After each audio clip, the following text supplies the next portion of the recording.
নাসার ঐতিহাসিক Artemis 2 mission সফলভাবে সম্পন্ন হয়েছে। চাঁদের চারপাশে ঘুরে 4 জন নভোচারী নিরাপদে পৃথিবীতে ফিরে এসেছেন। নাসার ওরিয়ন মহাকাশযানটি ক্যালিফোর্নিয়ার উপকূলের কাছে প্রশান্ত মহাসাগরে স্থানীয় সময় শুক্রবার বিকেল 5:07 সফলভাবে স্প্ল্যাশ ডাউন করে। অবতরণের পরপরই উদ্ধারকারী দল দ্রুত ক্রুদের নিরাপদে সরিয়ে নেয়।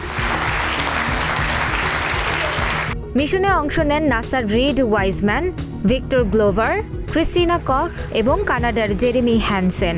তাদের এই যাত্রা ছিল প্রায় 10 দিনের।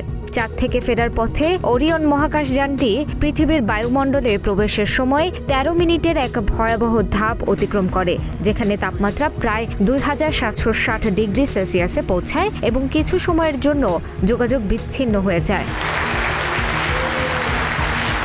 পরে প্যারাশুট ব্যবস্থা সক্রিয় হলে অবতরণ ধীর হয় এবং মহাকাশযানটি নিরাপদে সমুদ্রে নামে। উদ্ধারকারী দল জানায় মহাকাশচারীরা ভালো অবস্থায় আছেন। মিশন কমান্ডার ওয়াইজম্যান বলেন, আমাদের হৃদয়ে ছিল একটি আশা, যেন কিছুক্ষণের জন্য হলেও পৃথিবী থেমে যায় এবং মনে হয় যে এটি মহাবিশ্বের এক বিশেষ সুন্দর গ্রহ। আমাদের যা কিছু দেওয়া হয়েছে তা আমাদের লালন করা উচিত। লকহেড মার্কিন নির্মিত এই মহাকাশযান ভবিষ্যতের গভীর মহাকাশ মিশনের জন্য গুরুত্বপূর্ণ প্রযুক্তিগত পরীক্ষা হিসেবে ব্যবহৃত হচ্ছে। নাসা এখন এর তাপ রক্ষাকারী ঢাল, ন্যাভিগেশন ও জীবন সহায়ক সিস্টেমের তথ্য বিশ্লেষণ করবে।